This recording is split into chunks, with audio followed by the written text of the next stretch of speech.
The ideal CFO has a great team around them.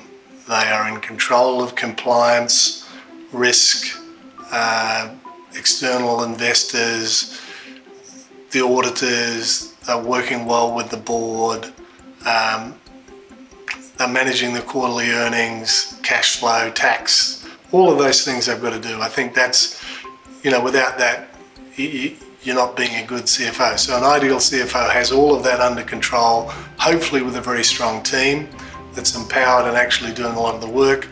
And then the CFO is actually working collaboratively with the business and understanding the business and bringing a finance perspective, but a business perspective to many of the business situations. If you look at the CFO's role, it's a very challenging role. If you think about what the challenges be for a CFO, probably the single biggest one is, given their day-to-day orientation, is how do they find the time and focus on thinking about the long term, thinking strategically. That would be probably the first challenge. The second challenge is, if you're a finance person, you're leading the finance function, how do you find the time and the orientation to work collaboratively with the management group? Actually working and supporting the presidents of a business unit or an operating unit.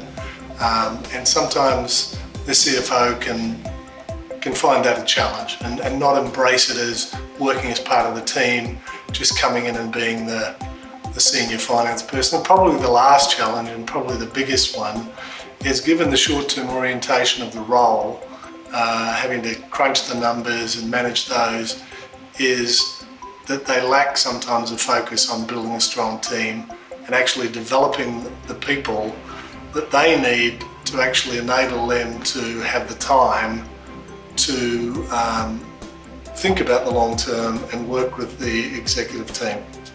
Actually taking time to reflect and get away from the day-to-day and is important for everyone. And I think for a CFO it's probably even more important, because if they can't do it, then how can they enable their people to do it and their team to do it? And every now and again that's a critically important thing to do, just to take a break, get some perspective, be challenged on things, be questioned as to whether or not you're spending your time in the most appropriate way. And I can understand why sometimes CFOs don't do that, because they get so tied up with the massive amount of detail and complexity that's involved in their role. But probably the best thing they can do is just to take a bit of time to chill and reflect.